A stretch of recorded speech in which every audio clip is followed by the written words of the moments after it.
দেয় না সেরকম লোককে কিন্তু বা সেরকম প্রার্থীকে আমরা বাড়িতে চাই না। আমরা চাই বাড়িতে সেই প্রার্থী যে রাত্রি 12টা 1টা 2টো 3টে মানুষের সঙ্গে থাকবে, মানুষের পাশে থাকবে। রাস্তাঘাটে কোনো প্রবলেম হলে, আজকে জানেন আজকে বাড়িতে বলতে আমাদের অসুবিধা নেই, মাইকেও আমাদের বাড়িতে কনজারভেন্সি অবস্থা খুব খারাপ।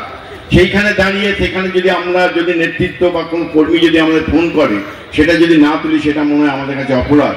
তা আমি আমাদের উচ্চ নেতৃত্বের কাছে এইটাই জানাবো, সবাই মিলে জানাবো যে আগামী দিন যখন আমাদের ইলেকশন আসবে এমন প্রার্থী আমাদের দিন যারা মানুষের, সাধারণ মানুষের কথা শুনবে, যারা বুথ কর্মীদের কথা শুনবে, সেই প্রার্থীকে আমাদের সামনে উপস্থাপিত করুন, যাতে আমরা আগামী দিন যাকে প্রার্থী করবে মিনিমাম 15 থেকে 20,000 ভোটে বাড়ি থেকে লিড দিয়ে অরূপদার হাতে তুলে দেবো। যে অরূপদা সদরে 8টায় 8টা দেবে, আমরা বলবো অরূপদা জিন্দাবাদ, আপনারাও বলবেন অরূপদা। ধন্যবাদ। দেয় না সেরকম লোককে কিন্তু বা সেরকম প্রার্থীকে আমরা বাড়িতে চাই না।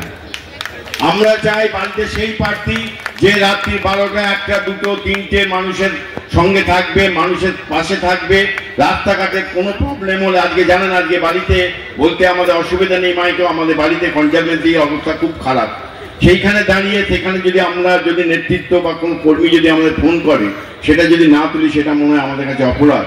আমি আমাদের উচ্চ নেতৃত্বের কাছে এইটাই জানাবো, সবাই মিলে জানাবো যে আগামী দিন যখন আমাদের ইলেকশন আসবে এমন প্রার্থী আমাদের দিন যারা মানুষের, সাধারণ মানুষের কথা শুনবে, যারা বুথ কর্মীদের কথা শুনবে, সেই প্রার্থীকে আমাদের সামনে উপস্থাপিত করুন, যাতে আমরা আগামী দিন যাকে প্রার্থী করবে মিনিমাম 15 থেকে 20,000 ভোটে বাড়ি থেকে লিড দিয়ে অরূপদার হাতে তুলে দেবো। যে অরূপদা সদরে 8টায় 8টা দেবে, আমরা বলবো অরূপদা জিন্দাবাদ, আপনারাও বলবেন অরূপদা। ধন্যবাদ।